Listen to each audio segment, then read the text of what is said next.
Amis du jour, chalutations.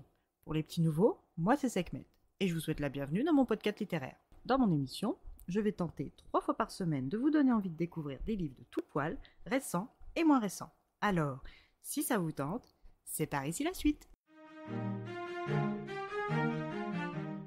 Aujourd'hui, je vais vous présenter Quand on prit la bonne étoile de Elisabeth Lim, publié aux éditions Hachette Heroes. Dans ce roman, nous allons partir dans la petite ville de Parivat où vivent Geppetto, Figaro, Cléo et les autres villageois. La fée bleue ne devait pas être là, elle le sait. Son rôle de bonne fée n'est pas destiné aux habitants de son village natal ni aux personnes qu'elle a connues dans sa jeunesse.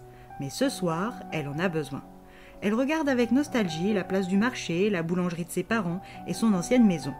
Elle en profite pour écouter les vœux des habitants quand la voix familière de Geppetto résonne à son oreille. Le jeune homme qu'elle a connu est aujourd'hui un vieil homme solitaire, sans femme ni enfant. Il a consacré sa vie à faire sourire les enfants des autres avec ses jouets en bois sculptés. Cette vie lui apporte beaucoup de bonheur la journée, mais quand le jour se couche, le sculpteur se retrouve bien seul. Il a Figaro, son petit chat noir et blanc, et sa petite Cléo, le poisson sirène. Mais ce qu'il voudrait, c'est que le pantin de bois qu'il vient de terminer s'anime et devienne un vrai petit garçon. Geppetto part se coucher sur cette prière. La fée bleue ne peut s'empêcher de ressentir de la compassion pour Geppetto et décide d'agir. Elle attend que son ancien ami dorme paisiblement et se matérialise dans l'atelier. Sur un meuble, elle repère tout de suite celui que Geppetto a appelé Pinocchio. Sa peinture encore fraîche luit dans la nuit. Elle le sait, ce qu'elle s'apprête à faire est contre les règles des bonnes fées, mais elle choisit d'enfreindre les règles et d'en assumer les conséquences le temps venu. Si elle ne peut faire du pantin un vrai petit garçon toute seule, elle peut lui donner vie. Ce qu'elle fait d'un tour de baguette magique. Pinocchio s'anime, parle et est surpris de voir la fée si proche. Elle lui explique que s'il est bien sage, courageux et méritant, il pourra devenir un vrai petit garçon un jour. Elle lui donne une conscience en la personne de Messire Jiminy Cricket. Elle lui dit de bien l'écouter et le suivre dans sa nouvelle vie afin de prouver sa valeur et de continuer à vivre auprès de Geppetto, Figaro et Cléo. Quand la fée bleue ressort aussi discrètement qu'à son arrivée de l'atelier, elle est rejointe par la fée écarlate. Cette fée sans cœur est l'opposé des bonnes fées. Si les bonnes fées écoutent et exaucent les vœux aux bonnes âmes, les fées sans cœur se nourrissent des vœux vils, égoïstes, et puisent leur magie auprès des personnes en souffrance qui se sentent lésées, oubliées, abandonnées, mis sur la touche.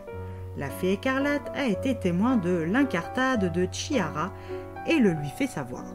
À l'évocation de son prénom, la fée bleue est sous le choc. Plusieurs décennies se sont écoulées sans que personne ne prononce son vrai nom, et la première à le faire est la fée écarlate. Elle lui propose un pari que la fée bleue sait ne pas pouvoir refuser. Mais pour comprendre pourquoi la fée bleue accorde malgré tout sa confiance à cette fée sans cœur, il faut remonter le temps, là où elle n'était que Chiara Belmaggio. À cette époque, Chiara ne croyait pas aux fées. Elle avait 18 ans, jouait du clavecin pour accompagner sa sœur cadette Ilaria, faisait l'arbitre entre sa sœur et son frère Niccolo et travaillait à la boulangerie de ses parents Anna et Alberto Belmaggio. Niccolo est l'aîné de leur fratrie, il a 19 ans, et Ilaria, la cadette, 17 ans. L'un est calme et réfléchi, là où l'autre est exubérant et volcanique. Chiara se sent investie d'une mission depuis petite, elle aide les autres car elle a une empathie exacerbée. Cette qualité fait d'elle une personnalité aimée de tous à Parivat. Ilaria travaille, si l'on peut appeler ce qu'elle fait comme ça, à la boutique de chapeaux et rêve de quitter le village pour réaliser son rêve d'être la nouvelle prima donna à la ville. Sa voix est aussi puissante que son caractère ou que son ego.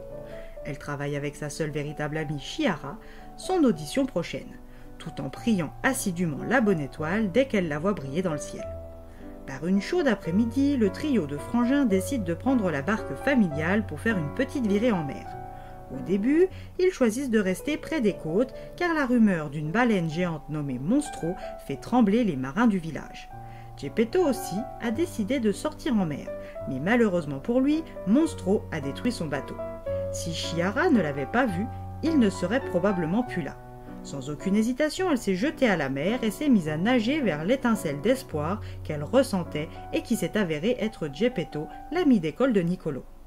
Peu de temps après ce sauvetage réussi, Chiara a reçu la visite de la fée Violette, Agatha la Violette, une fée d'Hesperia. Elle vient lui proposer une place d'apprentie fée. Chiara ne croit pas à la magie, mais est convaincue par l'épreuve apportée par Agatha. Elle doit réfléchir durant une semaine avant de pouvoir en parler à qui que ce soit. Durant cette semaine de réflexion, Hilaria, qui a vu la fée Violette entrer chez eux et discuter avec sa sœur, est frustrée et se sent trahie par le silence de Chiara. Elle qui d'habitude partage tout avec sa sœur. La fin de la semaine sonne et la vérité est enfin révélée.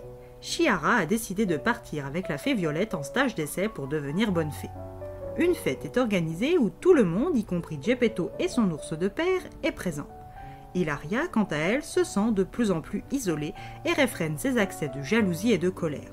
Geppetto, qui est épris d'elle, va peut-être s'avérer un bon ami pour la jeune fille avide de succès et de reconnaissance qu'elle est. Mais comment va-t-elle supporter les 5 mois d'absence de sa sœur? Et les années si elle choisit de devenir une bonne fée? Venez découvrir le destin de ces deux sœurs qui a vocation à bouleverser le monde des fées tel qu'il est depuis des siècles.